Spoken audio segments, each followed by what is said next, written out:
Archives of Prasar Bharati presents the timeless treasure of Golden Era.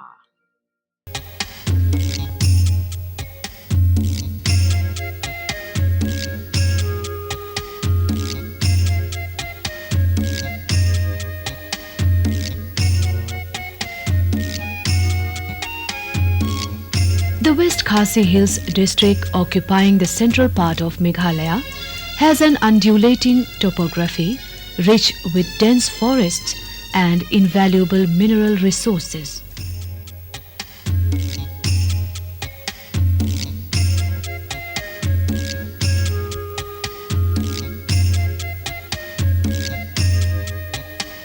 And this West Khasi Hills district, geographically the largest of the 7 districts of Meghalaya, is the home of the Lyngngams, who pose anthropological and linguistic curiosity because of their hybrid origin. Perhaps no other tribe inhabiting this tranquil and prosperous land is compounded by conflicting facts as regards its roots, like the Lyngngams. But amidst all these, they still prefer to remain a sole identity and are in fact proud of their existence as a singular tribe, Lyngngams. I'm Lingam by the identity and also by clans. So this is what the people says in all over, that the Lingam people are the inherited of the Khasi. But I would like to introduce to you that we have got a very different identity in the education, in the culture, and in the ethics, which had taken all along the ways with me for 2 days now. Their social organization, one of the most important aspects of the tribe, is based on matrilineal values. And as such, descent, kinship, inheritance, authority, marriage, individual and social privileges are traced to the mother, who enjoys a great deal of power and respect in the family. The Lyngngams in general depend on jhum or shifting cultivation to meet the requirements of the family. Identical to the soil and climate, millet, rice, maize, etc. are grown.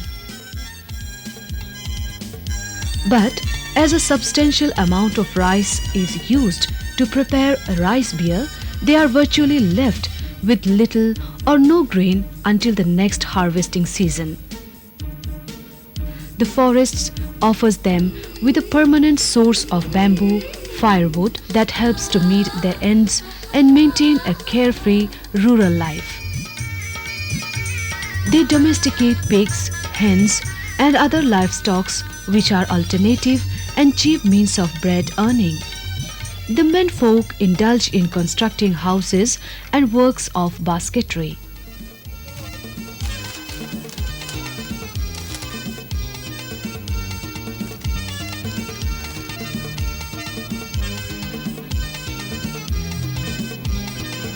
The fence symbolizes the concept of private ownership. If somebody by any chance happens to encroach upon some other's property, he has the right to tie the other person and get him arrested. The gradual expansion of tea gardens and other horticultural fields has offered employment opportunities to the people who work here as daily wage laborers. This has helped to change their perspective, as they have now begun to look beyond the age-old and undependable means of jhum cultivation.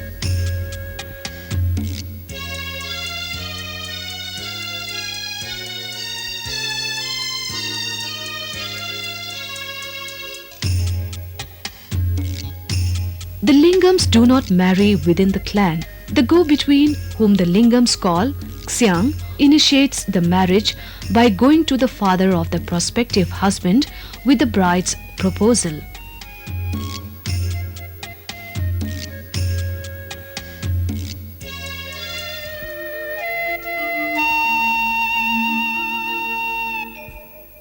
The uglier side of deforestation caused by burning has had severe effects on the ecosystem and its various species.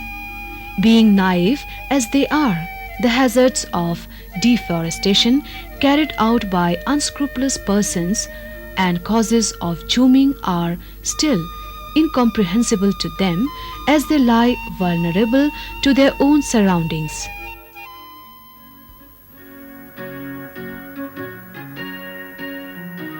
Though Christianity is followed by the majority, there are some who still practice the traditional belief. The later ones used to clandestinely wrap the dead body and keep it inside the house, believing that spirit hover around it. But the CMs, that is, the chief, wiped off this primitive custom. Most of them are Catholics around here, but there are also other communities here. The Catholics must be about 60%. There are other denominations like Presbyterians, then there are also pagans. They are mainly animists. The effects of Christianity has had far-flung effects as they have been able to shed their superstitious belief and march ahead with new vision.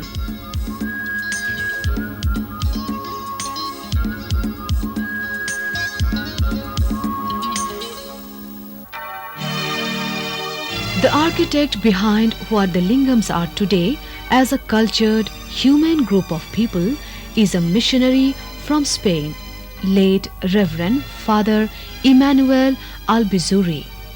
He dug them out and cultivated in them the preachings of Christ and sowed everywhere possible the seeds of education, humanity and brotherhood. Living the life of an ascetic, he worked among them for about 25 years until his untimely death in a road accident on 30th September 1982.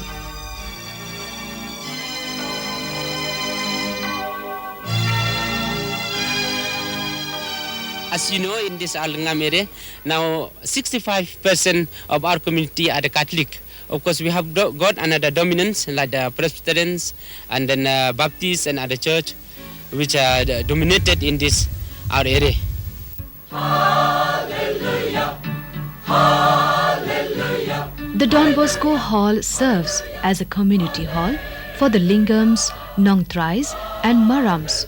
This whole campus located in Sonapahar was built in the year 1972 at the initiative and effort of Father Albizuri and other missionaries.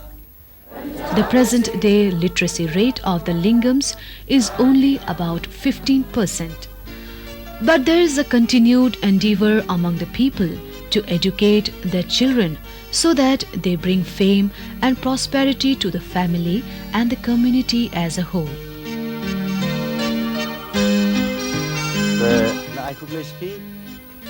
The Darbar Kur, which is presided by a chairman, is like a village panchayat where law and order and other matters are discussed and decisions taken.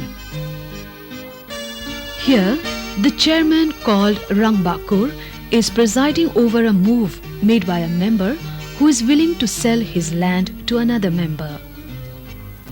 The decision of the majority is counted as it is exercised by opinion through the ballot.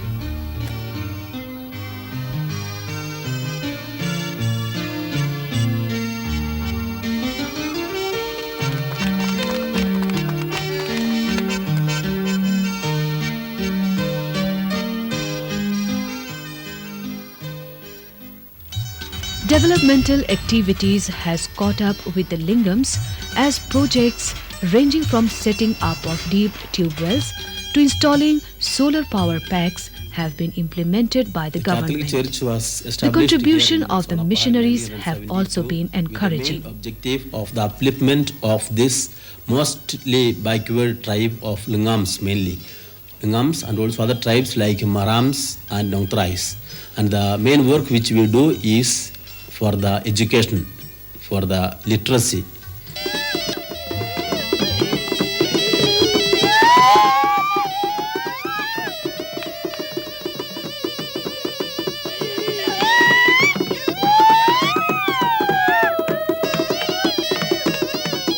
Among quite a number of dance forms, The Kashad Sankirum Lakapothang Brew dance is performed during death rituals.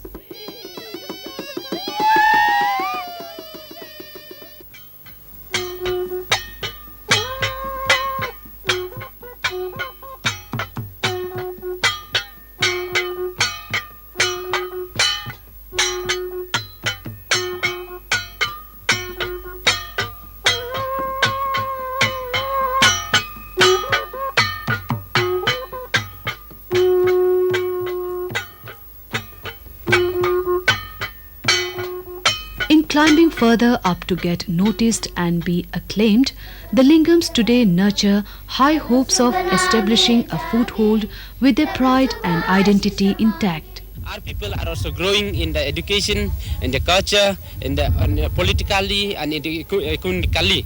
They stand firm to uphold the virtues of the nation and take their tribe to the zenith of success and glory.